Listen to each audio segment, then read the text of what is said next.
జై తెలుగుదేశం, జై తెలుగుదేశం. చంద్రబాబు నాయుడు గారి నాయకత్వం, చంద్రబాబు నాయుడు గారి నాయకత్వం. జోహార్ ఎన్టీఆర్, జోహార్ ఎన్టీఆర్. దేవుడి గడప కడప, పౌరుషాల గడ్డ మన కడప. కడప ప్రజల ప్రేమే వేరు. యువగలం పాదయాత్ర నుంచి ఇప్పటికి చూస్తున్నా, ఇక్కడ పసుపు సైన్యం జోషే వేరు. విశ్వవిఖ్యాత నట సార్వభౌమ స్వర్గశ్రీ నందమూరి తారక రామారావు గారు ఏ ముహూర్తంలో పార్టీని స్థాపించారో నాకు తెలియదు, కానీ ఆ ముహూర్త బలం చాలా గొప్పది. ఎంతోమంది అధికారంలోకి వచ్చి అనేక మాటలు మాట్లాడారు. తెలుగుదేశం పార్టీ లేకుండా చేస్తామన్నారు. వాళ్ళే ఈరోజు ఒక క్రికెట్ టీంకి స్థాయి పడిపోయారు. టీమ్ 11 11 స్థానాలకు వచ్చే పరిస్థితి మనందరం చూసాం. పోరాటాల గడప మన కడప జిల్లా. అనేక కేసులు పెట్టారు, అన్ని రకాలుగా ఇబ్బంది పెట్టాలని ప్రయత్నించారు. కానీ మన పసుపు సైన్యం ఇచ్చిన దెబ్బకి ఇప్పటికీ కడప గడపలో కూడా కోలుకోలేకపోయారు.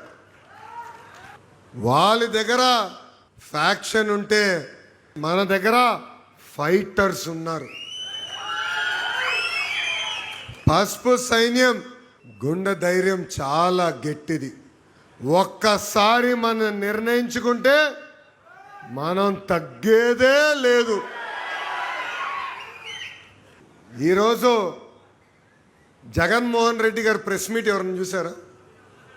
అది చూసిన తర్వాత చీటింగ్ బుక్స్ వరల్డ్ రికార్డులో నంబర్ 1 స్థానం ఆయనకి ఇవ్వచ్చబ్బా. సొంత తండ్రిని మోసం చేశాడు, సొంత తల్లిని మోసం చేశాడు, సొంత చెల్లిని మోసం చేశాడు, ఇంకో చెల్లికి చెందిన తండ్రిని చంపేసి ఏకంగా ఆ కుటుంబాన్ని మోసం చేసిన వ్యక్తి జగన్మోహన్ రెడ్డి గారు. సొంత జిల్లాని మోసం చేశాడు, చివరికి సొంత నియోజకవర్గాన్ని మోసం చేశాడు. మనందరం చూసాం.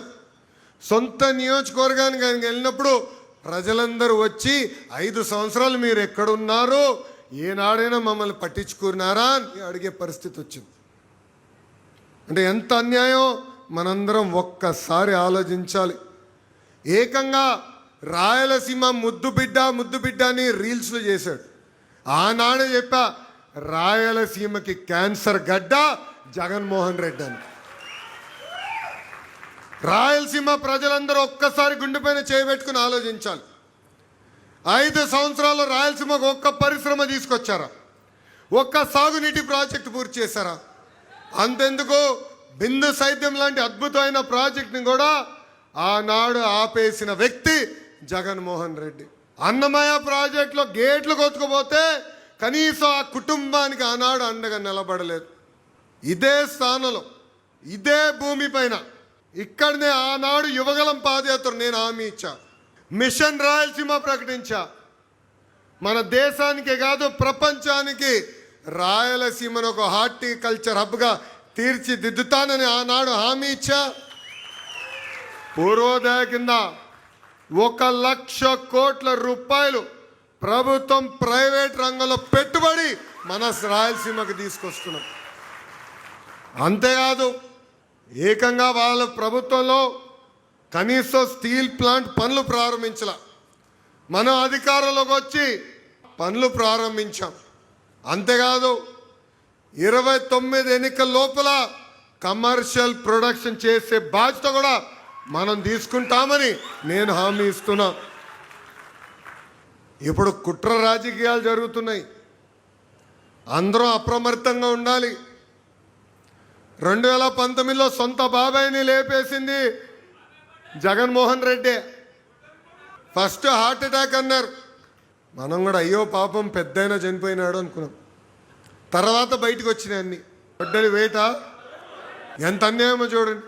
రెండో రోజు ఏం చేశారు, నారాసుడ రక్త చరిత్రని వాళ్ళ దొంగ పేపర్ ఉందే, మర్చిపోయినా దాని పేరు ఏంటది, సాక్షి. ఆ దొంగ పేపర్లో చంద్రబాబు నాయుడు గారి ఫోటో పెట్టి చేతిలో కత్తి పెట్టారు అని ప్రజలు నమ్మారు ఆ రోజు. తర్వాత ప్రజలకు అర్థమైంది ఎంత మోసగాడని. ఇప్పుడు మళ్ళీ అదే రాజకీయం చేద్దాం ప్రయత్నిస్తున్నారు. మన దేవుడి గడపలో మతాల మధ్య చిచ్చు పెట్టడానికి ప్రయత్నిస్తున్నారు. మొన్న మనందరం చూసాం, ప్రజలు రాపోయినా వాళ్ళ నాయకులు రోడ్డుపైకి వచ్చి గొడవలు పెట్టేదానికి ప్రయత్నిస్తున్నారు. అందుకే మనం అప్రమత్తంగా ఉండాలా, ప్రజల్లో చైతన్యం తీసుకురాలా. వాళ్ళ చేస్తున్న కుట్ర రాజకీయాలు తిప్పికొట్టే బాధ్యత మనందరిపైన ఉంది. మనందరం అప్రమత్తంగా ఉండాలి. ఎందుకంటే మనం చూసాం, రియల్ ఎస్టేట్ చేసే పెద్ద దస్తగిరిని ఎవరు చంపేశారబ్బా? వాళ్ళ మాజీ ఎమ్మెల్యేనే. మామనా బాబాయినా? వాళ్ళు చంపేసి మనం మాట్లాడితే మన పైన కేసు పెడతారంట. పెట్టుకోరా భయ్. అరే ప్రతిపక్షంలోనే మేము భయపడలే. ఆనాడే మీ నాయకుడు చెప్పిన, ఎన్ని కేసులు పెడతావు పెట్టుకోపో, ఎక్కడ మర్చి పెట్టుకుంటావు పెట్టుకోపో అని చెప్పిన. ఇవ్వగలం పాదయాత్ర అడుగడుగు నన్ను ఇబ్బంది పెట్టినారు. మైక్ లాక్కున్నారు, స్టూల్ లాక్కున్నారు. ఆ రోజే భయపడలే. అన్ని విషయాలు బయటకు వస్తాయి. ఆ వ్యక్తి కూడా చెప్తున్నా, త్వరలో నీ టైం కూడా వస్తుందబ్బా. ఎవరైతే చట్టాలు ఉల్లంఘించారో ఎవరిని వదిలిపెట్టే ప్రసక్తే ఉండదు. పలానా వ్యక్తి మావయ్యని, పలానా వ్యక్తి బాబాయ్ అనుకుంటే ఆ వ్యక్తి కూడా నేను కాపాడలేడని ఈ సభాముఖంగా ఆ వ్యక్తికి నేను హెచ్చరిక జారీ చేస్తున్నా. ప్రతిపక్షంలో మన ఇబ్బంది పెట్టారు, కేసులు పెట్టారు. పాదయాత్రలో పాల్గొంటే షాపులు మూయించారు. కానీ నాకు అండగా నిలబడింది నా ఎదురు కూర్చున్న పసుపు సైన్యం. ఈరోజు వేదికమైన మేమందరం కూర్చోగలుగుతున్నాం అంటే దాని వెనకాల మీ కష్టం ఉంది, త్యాగం ఉంది, మీ చెమట ఉంది. అందుకే మన జరిగిన మహానాడులో నేను చెప్పా, కార్యకర్తనే మా అధినేత అని. ఇది కేవలం చెప్పి వెళ్ళిపోతాం కాదు. పార్టీ ఆవిర్భావ దినోత్సవం అప్పుడు మన జాతీయ అధ్యక్షుల పక్కన కూర్చుంది మన కార్యకర్తలే. ఎవరైతే కష్టపడ్డారో, ఫీల్డ్లో తిరిగారో వాళ్ళని గుర్తించి తీసుకొచ్చి అధ్యక్షుల వారు ఆయన పక్కన కూర్చోబెట్టుకుంటాం జరిగింది.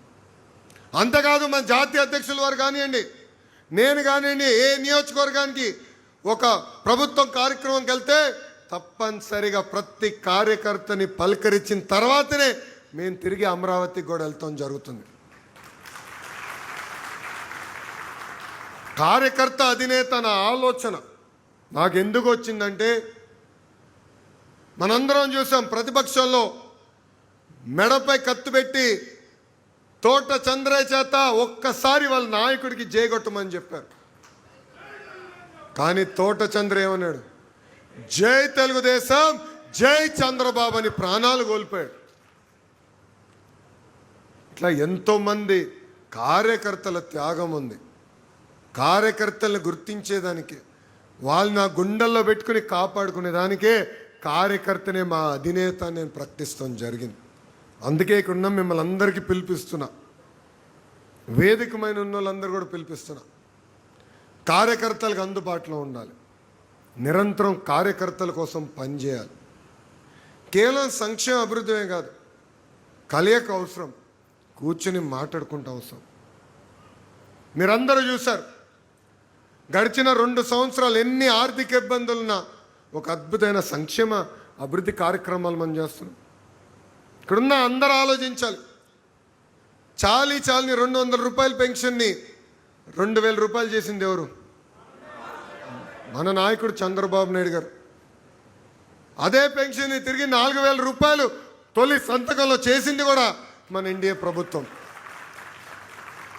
ఒక పెన్షన్ల కోసం ప్రభుత్వం సుమారుగా 35,000 కోట్ల రూపాయలు ప్రతి సంవత్సరం ఖర్చు పెడుతుంది. ఇంకో పక్కన తల్లికి వందనం,